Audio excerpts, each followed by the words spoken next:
আমি বিছানায় শুয়েছিলাম। মনে হচ্ছিল খালা এলে কিছুক্ষণ গল্প হবে। চোখ বন্ধ করে শুয়ে থাকলেও ঘুম আসছিল না। অপেক্ষা করছিলাম কখন খালা আসবে। প্রায় 1 ঘন্টা পর কথা বলতে বলতে খালা ঘরে ঢুকলেন। খালা মাকে বললেন, তুই কি মাঝখানে শোবি? মা মৃদু হেসে বললেন, না, তুই মাঝখানে শুয়ে পড়। কিছুক্ষণ পর মৃদুঞ্জে কেউ ডাকলেন, তুই কি ঘুমিয়ে পড়েছিস? আমি চুপচাপ রইলাম, কোনো উত্তর দিলাম না। আজকের গল্পটা অনেক বেশি স্পেশাল, তাই কেউ মিস করবেন না। গল্প ভালো লাগলে ভিডিওটি লাইক, শেয়ার এবং চ্যানেলটি সাবস্ক্রাইব করতে ভুলবেন না। আমার নাম সুমন। বেশ কিছুদিন ধরে খালার বাড়ি যাওয়ার সুযোগ হয়নি। খালা মাঝে মাঝে ফোন করতেন, কিন্তু তখন আমি মাস্টার্স ডিগ্রির ফাইনাল পরীক্ষার প্রস্তুতিতে ব্যস্ত ছিলাম। এখন পরীক্ষা শেষ হয়েছে এবং আমি একটি ভালো চাকরির খোঁজ করছি। তবে খালার সঙ্গে কাটানো মধুর মুহূর্তগুলো এখনও আমার মনে গেঁথে আছে। আমি প্রায়ই ভাবতাম খালার সঙ্গে দেখা করতে আবার কখন যাব, কারণ খালা আমাকে খুব ভালোবাসেন। খালা দেখতে খুব সুন্দর, আর তিনি একটু স্বাস্থ্যবান হওয়ায় তাকে আরও সুন্দর লাগে। তার হাতের রান্না করা খাবার খাওয়ার ইচ্ছায় ঠিক করলাম, এবার খালার বাড়িতে গিয়ে কিছুদিন থাকব। তার সঙ্গে সময় কাটাব, অনেক গল্প করব। অবশেষে আমার ইচ্ছা পূরণ হলো। একদিন খালা ফোন করে মাকে বললেন, তুমি আর কুনাল 5 দিনের জন্য আমাদের এখানে চলে এসো। তোমার জামাই তো 7 দিনের জন্য শহরের বাইরে যাচ্ছেন। অনেক দিন হয়ে গেল তোমাদের সঙ্গে দেখা হয় না। এই সুযোগে আমরা কয়েকটা দিন মজা করে কাটাতে পারব। কালকেই চলে এসো, আমি অপেক্ষা করছি। ফোন স্পিকারে রেখেছিলেন যাতে আমি কথাগুলো শুনতে পারি। মায়ের নাম লিমা, আর খালার নাম তানিয়া। সব কথা শুনে মা বললেন, ঠিক আছে তানিয়া, আমরা কালকেই আসছি। ফোন রেখে মা বললেন, কুনাল, আমরা সকাল 11টার দিকে বেরোবো, যাতে ঠান্ডা একটু কম লাগে। তবে আমরা বাইকেই যাব। আমি হ্যাঁ বলে দিলাম। মা তার ঘরে কাপড় গুছিয়ে নিতে চলে গেলেন। আমিও আমার ঘরে গিয়ে শুয়ে পড়লাম। বিছানায় শুয়ে ভাবছিলাম, যদি খালা মাকে সব বলে দেন আগের দিনের কথা, তাহলে কি হবে? আর যদি মায়ের সামনে খালা আমার সঙ্গে কিছু করেন, তাহলে পরিস্থিতি কেমন হবে? এসব ভাবতে ভাবতে কখন যে ঘুমিয়ে পড়লাম বুঝতে পারলাম না। খালা আমার বন্ধুর মতো ছিলেন, তিনি আমার সঙ্গে খুব ফ্রি থাকতেন। পরের দিন আমি আর মা সকালবেলায় চা নাস্তা সেরে তৈরি হয়ে নিলাম। ঠিক 11টা বাজে আমরা বাইক নিয়ে রওনা হলাম। খালার গ্রামের রাস্তা প্রায় 3 ঘন্টার ছিল। আমরা দুজনেই নিজের চিন্তায় মগ্ন ছিলাম। শহরের সীমানা পেরোতেই কাঁচা রাস্তা শুরু হলো। বাইকের পেছনের সিটটা একটু উঁচু থাকায় মা বারবার আমার সঙ্গে ধাক্কা খাচ্ছিলেন। আমি মাকে বললাম, ভয় পেজো না মা, আমাকে শক্ত করে ধরে রাখো। মায়ের বাইকে চড়ার অভ্যাস কম থাকায় তিনি এক হাতে আমার কাঁধ শক্ত করে ধরলেন এবং অন্য হাতে আমার পায়ের উপর আঁকড়ে ধরে বসে রইলেন। কাঁচা রাস্তায় প্রচুর গর্ত ছিল। আমি বাইকটা আস্তে চালাচ্ছিলাম। হঠাৎ একবার একটি গর্ত এড়ানোর চেষ্টা করছিলাম। তখন বাইকের চাকা আরেকটি গর্তে পড়ে গেল। আমরা দুজনেই একটু উপরে লাফিয়ে উঠলাম। মা কোমর আর পায়ে ব্যথা পেলেন। মা বললেন, কি ভয়ঙ্কর রাস্তা, মানুষ কিভাবে বাইকে এই রাস্তায় যাতায়াত করে কে জানে। আমি বললাম, মা, বৃষ্টির কারণে রাস্তার এই অবস্থা, আর একটু এগোলেই ভালো রাস্তা পাব। এভাবে রাস্তার ঝাঁকুনির মধ্যে আমরা গ্রামের কাছে পৌঁছে গেলাম। দুপুর 2টার দিকে খালার বাড়িতে পৌঁছলাম। বাইকের শব্দ শুনে খালা উঠোনে এসে হাজির হলেন। আমাদের দেখে তার মুখে খুশির ঝিলিক ফুটে উঠল। খালা মাকে জড়িয়ে ধরলেন। মাও তাকে শক্ত করে আলিঙ্গন করলেন। দুজনেই একে অপরের খবর নিতে ব্যস্ত হয়ে পড়লেন। অনেকদিন পর তাদের দেখা হলো। এরপর মা বাড়ির ভেতরে চলে গেলেন। খালা আমাকে জড়িয়ে ধরে বললেন, কিরে দুষ্টু, এতদিন হয়ে গেল, আসার নাম নেই। আর তুই এত সাজগোজ করে কেমন করে এলি? এবার তোর মাকে সব বলতেই হবে। তোর বিয়ের কথাও বলতে হবে, যাতে তাড়াতাড়ি তোর বিয়ে হয়। আমি একটু দূরে সরে গিয়ে বললাম, এসব কি বলছো খালা? খালা হেসে বাড়ির ভেতরে চলে গেলেন। আমিও বাইক থেকে ব্যাগ নিয়ে ভেতরে ঢুকে পড়লাম। মা আর খালা তখন রান্নাঘরে গল্প করছিলেন।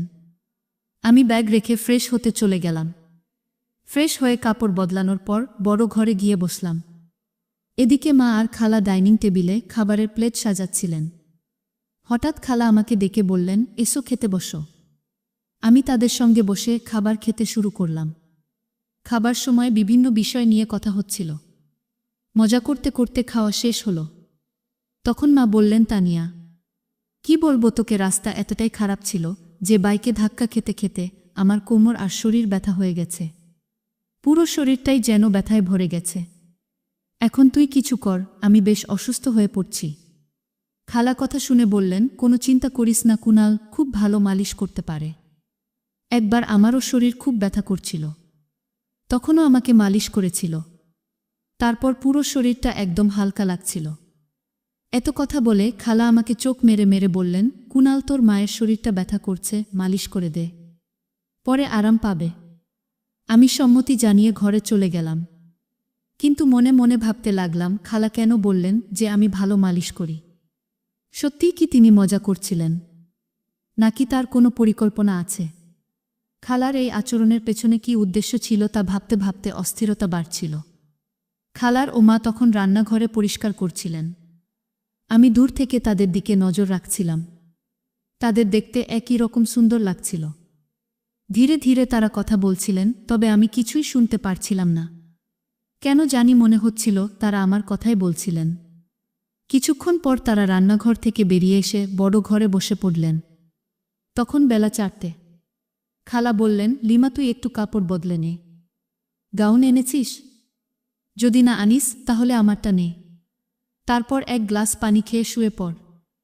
কোনাল তো শরীরটা মালিশ করে দেবে যাতে তোর ব্যথা কমে যায়। এতটুকু বলে তারা নিজেদের ঘরে চলে গেলেন। আমি বসে বসে ভাবছিলাম, জীবনে কখনো এমন ধরনের কাজ করিনি। কিছুক্ষণ পর খালা রান্নাঘর থেকে একটা পাত্রে তেল নিয়ে এলেন। বললেন, চল, সময় হয়েছে। আমি কিছু না বলে চুপচাপ তার পেছনে শোবার ঘরে গেলাম। সেখানে গিয়ে দেখি মা বিছানায় শুয়ে আছেন। মায়ের পা এবং শরীরে প্রচণ্ড ব্যথা ছিল, কারণ বাইকে আসার সময় পড়ে গিয়েছিলেন। মাকে দেখে মনোযোগ দিয়ে তাকিয়ে রইলাম। হঠাৎ খেয়াল করলাম খালা আমার পাশে দাঁড়িয়ে আছেন। খালা হেসে বললেন, কি দেখছিস কুনাল? আগে কখনো তোর মাকে দেখোনি? তোর মাকে একটু তেল দিয়ে মালিশ করো, তার অনেক কষ্ট হচ্ছে, কারণ মাকে সুস্থ করতে হবে। মা মুখটা একটু ঘুরিয়ে নিলেন। এরপর খালা একটু দূরে শুয়ে মাকে জিজ্ঞেস করলেন, কেমন লাগছে লিমা? বললেন, এখন কিছুটা ভালো লাগছে তানিয়া। তুই থাকায় আজ একটু ভিন্ন কিছু করলাম। খালা মায়ের মাথায় হালকা চাপ দিয়ে বললেন, এত বাচ্চা সুলভ কথা বলছিস কেন? কুনাল তো পাশে রয়েছে। মা একটু লজ্জা পেয়ে হেসে বললেন, আর কথা বাড়াস না, না হলে পুরো ব্যাপারটা নাটকের মতো হয়ে যাবে। এরপর মা আমাকে বললেন, কুনাল, বেশ আরাম হচ্ছে, আর বেশি মালিশ করার দরকার নেই, শরীরটা এখন বেশ ভালো লাগছে। মনে হচ্ছে ব্যথা কিছুটা কমে গেছে। তবুও আমি আর কিছুক্ষণ মালিশ করে দিলাম। প্রায় আধা ঘন্টা পর মা শান্ত গলায় বললেন, এবার যথেষ্ট হয়েছে কুনাল, অনেক স্বস্তি লাগছে। আমি উঠে দাঁড়ালাম। তখন মায়ের পাশে দাঁড়িয়েছিলাম। মা হঠাৎ পাশ ফিরে শুয়ে পড়লেন। খালা এসে বললেন, আরে লিমা, এখনও তো কিছু অংশ বাকি আছে। মা একটু লজ্জা পেয়ে বললেন, থাক তানিয়া, কুনালের সামনে এটা করতে একটু অস্বস্তি লাগছে। মালিশ শেষ হওয়ার পর মা বেশ ভালো বোধ করতে লাগলেন। আমরা সবাই বাইরে এসে একটু বিশ্রাম নিলাম। এরপর খালা আমাদের ডেকে বললেন, কুনাল, অনেক দিন হয়ে গেল, চলো ভেতরে যাই। আমি রাজি হয়ে ভেতরে গেলাম। সেখানে আমরা সবাই মিলে খেতে বসলাম। খাওয়ার সময় খালা আমাকে জিজ্ঞেস করলেন, তাহলে কুনাল, মায়ের মালিশ করে কেমন লাগলো? আমি হেসে বললাম, প্রথমে একটু অস্বস্তি হচ্ছিল, কিন্তু তোমার কথায় সাহস করে করলাম। খালা হেসে বললেন, দেখেছ, মা এখন অনেকটা ভালো আছে। আমি বললাম, হ্যাঁ, এটা তোমার কারণেই সম্ভব হয়েছে। খালা হেসে বললেন, তাহলে পরের বার আরেকটু ভালোভাবে করিস, যাতে তার ব্যথা দ্রুত সেরে যায়। পারবি তো? আমি মৃদু হেসে বললাম, ঠিক আছে। আমিও চাই মা দ্রুত সুস্থ হয়ে উঠুক। খালা তখন শান্ত স্বরে বললেন, চিন্তা করিস না। আমার চোখ হঠাৎ আলমারির আয়নার দিকে গেল। দেখি দরজার কাছে মা দাঁড়িয়ে আছেন, তবে খালা সেটা খেয়াল করেননি। আমি ভান করলাম যেন কিছুই দেখিনি। এরপর আমরা ঘরে ফিরলাম। তখন বিকেল 4টে। খালা বললেন, কুনাল, বাইরে যেতে চাইলে আগে চা খেয়ে যা। মা হেসে বললেন, হ্যাঁ তানিয়া, চা বানাও। একটু গরম চা, এখন বেশ ভালো হবে।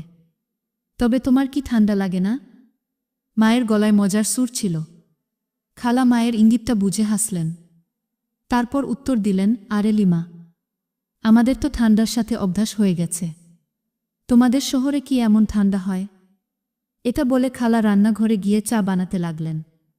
কিছুক্ষণ পর চা বানিয়ে আনলেন, আর আমরা তিনজন একসঙ্গে চা খেলাম। চা খাবার পর আমি মাকে বললাম, মা আমি একটু বাইরে ঘুরতে যাচ্ছি। মা বললেন, হ্যাঁ যা, একটু ঘুরে আয়, তবে বেশি দেরি করিস না, তাড়াতাড়ি ফিরে আয়। আমি মাথা নেড়ে বাইরে বেরিয়ে পড়লাম। হাঁটতে হাঁটতে নদীর ধারে চলে গেলাম। মনটা একদম শান্ত হয়ে গেল। ঠান্ডা বাতাস শরীরে লাগছিল আর আমি নানা বিষয়ে চিন্তা করতে শুরু করলাম। কিছুদিন আগের ঘটনাগুলো ভাবছিলাম। খালার সাথে শেয়ার করা কথাগুলো কি মা কিছু জানেন? মা কিছু বলেননি ঠিকই, তবে সব কিছু কি স্বাভাবিক? মাথায় অনেক প্রশ্ন ঘুরছিল।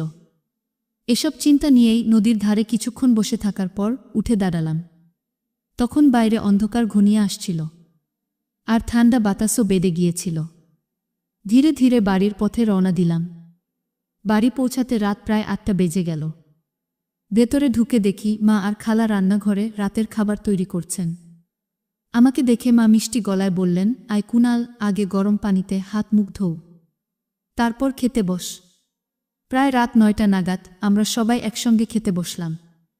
খাওয়ার সময় আমি খালাকে বললাম, খালা এখানে ঠান্ডাটা অনেক বেশি, আমাদের ওখানে এমন ঠান্ডা হয় না।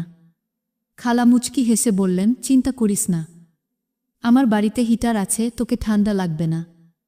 আমি বললাম, সত্যি? তাহলে ঠিক আছে, আজ একটু আগে ঘুমাবো, বেশ ক্লান্ত লাগছে। খালার কথা শুনে মা মজা করে বললেন, তুই এত ছোট, তোর আবার কি ক্লান্তি? খালা হেসে বললেন, আরে লিজা, এত পথ পাড়ি দিয়ে এসেছে, তার উপর রাস্তার এমন অবস্থা। আমরা সবাই গল্প করতে করতে খাওয়া শেষ করলাম। তারপর মা আর খালা রান্নাঘর পরিষ্কার করতে ব্যস্ত হয়ে পড়লেন। আমি একটু বাইরে হাঁটতে গেলাম। কিছুক্ষণ পরে শোবার ঘরে গিয়ে দেখি ঘরটি আগে থেকেই গোছানো। বিছানায় একটি বট কম্বল পাতা ছিল, যা দুজনের জন্য যথেষ্ট। আমি কাপড় পরিবর্তন করে কম্বলের নিচে ঢুকে শুয়ে পড়লাম। কিন্তু মাথায় নানা চিন্তা ঘুরছিল। হঠাৎ শুনি মা আর খালা কথা বলতে বলতে ঘরে ঢুকলেন। খালা মাকে বললেন, তুই কি মাঝখানে শুবি? মা হেসে উত্তর দিলেন, না রে, তুই শুইস, আমি পাশে শোবো। তাদের কথোপকথন চলতে থাকল, আর আমি চুপচাপ শুয়ে রইলাম। তাদের কথাগুলো শুনতে শুনতে কখন যে ঘুমিয়ে পড়েছিলাম টের পাইনি। সকালে ঘুম ভাঙতেই দেখি মা রান্নাঘরে চা বানাচ্ছেন, পাশে খালা বসে আছেন। ঘরের পরিবেশটা কিছুটা অন্যরকম লাগছিল। মা আমাকে দেখে মৃদু হেসে বললেন, চা খাবে? আমি সম্মতি জানালাম।